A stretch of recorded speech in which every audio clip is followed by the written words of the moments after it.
Kita masuk ke segmen 3 atau seri ketiga, yaitu kita membahas bagaimana sih membedakan praktek antara penjualan langsung yang benar dengan perusahaan money game.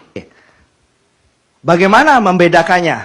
Sebenarnya ada 3 hal untuk bisa membedakan. Yang pertama adalah kita cek dari sumber bonusnya. Kalau direct selling yang benar, sumber bonus dari kegiatan penjualan barang. Terjadinya penjualan, maka ada bonus. Sedangkan kalau money game atau skema piramida, bonus berasal dari kegiatan perekrutan anggota. Jadi uang keanggotaan itu yang dibagi-bagikan. Kemudian yang kedua adalah syarat bonus. Bagaimana sih syarat bonusnya? Kalau direct selling atau MLM yang benar, berasal dari barang yang terjual. Jadi syarat bonus, kalau mau ada bonus ya harus ada barang yang terjual. Itu syaratnya. Sedangkan kalau money game, syarat bonusnya adalah harus ada orang baru yang join. Itu sebagai syarat bonus. Kemudian yang ketiga adalah, jika kegiatan recruiting dihentikan, apa yang terjadi dengan bonusnya? Jika kita simulasikan recruiting dihentikan, tidak boleh ada recruiting, kalau MLM yang benar, bonus tetap akan mengalir. Tetapi kalau skema piramida, bonus akan berhenti mengalir. Nah, ada beberapa yang bertanya, binary itu money game atau tidak? Yang sekarang sedang luas dibicarakan. Binary itu money game, binary itu money game. Kembali lagi kita melihat dari sisi ini, kita uji. Jika binary itu aturan mainnya adalah kalau ada satu orang di kiri, satu orang di kanan terjadi bonus, yes, itu money game. Jadi aturan mainnya adalah orang. Orang di sini, orang di sini, orang di sini, orang di sini. Ini terjadi bonus, ini terjadi bonus, bagi ini bonus, ini bonus. Itu money game. Karena syaratnya adalah orang yang join. Ini MG. Tetapi binary yang benar, jadi tidak semua binary itu money game.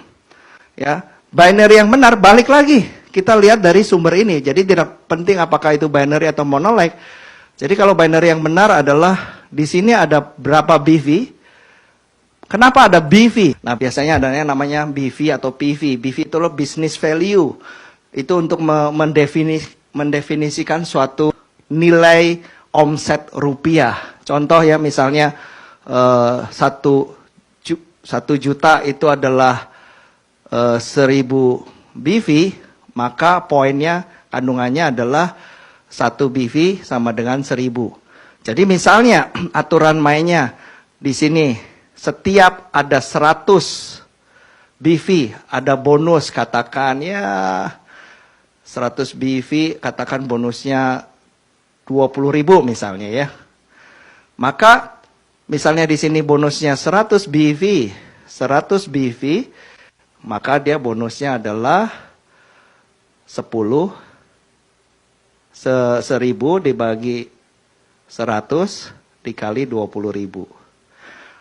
Jadi kalau seperti ini tidak penting ada orang atau tidak. Jadi entah orangnya banyak atau orangnya sedikit, yang penting total omsetnya di sini berapa. Misalnya omsetnya di sini 1 juta BV, di sini 200.000 BV, maka terjadi bonus. Maka ini adalah binary yang benar karena syaratnya adalah syarat produk yang terjual. Sehingga kalau recruiting dihentikan tetapi produk tetap terjual, bonus tetap berjalan. Sedangkan kalau ini recruiting dihentikan, bonus otomatis berhenti karena aturan mainnya dari orang yang bergabung. Kalau ini tidak penting orang yang bergabung, tetapi landasan perhitungannya dari omset yang terjadi. Nah, itu yang direct selling yang benar. Oke, kita lanjut ya. Kemudian apa bedanya dengan antara perusahaan yang benar dengan perusahaan yang abu-abu? Perusahaan yang benar adalah dari seorang customer, member, dia mengeluarkan uang untuk membeli barang, di mana harga dan value-nya itu sama.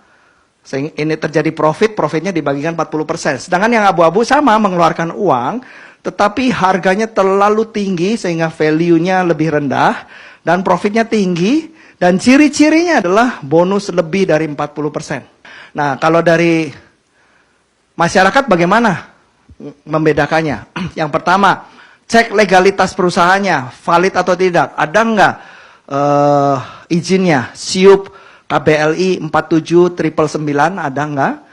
Dan yang terpenting adalah ada lampiran barang.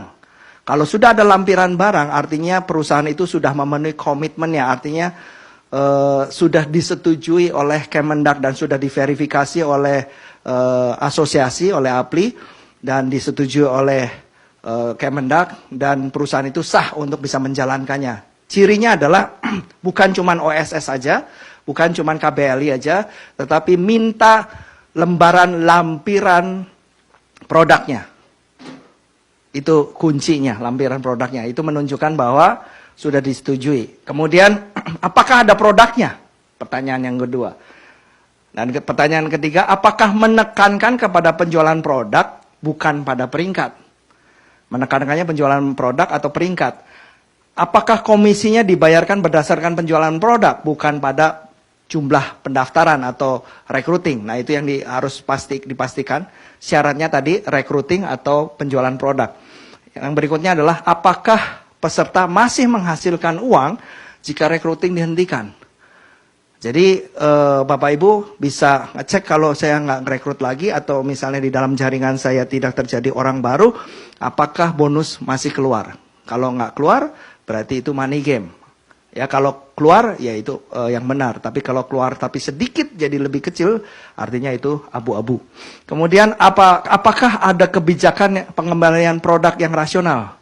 Jadi semua perusahaan direct selling atau MLM itu wajib memiliki kebijakan produk kembali. Apakah ada atau tidak? Kemudian apakah produk memiliki nilai pasar yang wajar? Tadi untuk bisa membedakan mana yang abu-abu atau yang tidak, produknya harganya mahal. Apakah ada alasan untuk membeli barang? Jadi orang bergabung itu karena memang produknya atau karena opportunity-nya. Kalau lebih karena opportunity-nya dan produknya susah dijual karena terlalu mahal, itu juga hati-hati ya. Jadi kalau 1, 2, 3, 4, 5, 6, 7, 8 pertanyaan ini jawabannya semuanya iya, maka perusahaan itu bisa dipercaya. Tetapi kalau ada satu saja jawabannya tidak, kemungkinan besar bentuk penipuan sistem piramida. Mudah kan?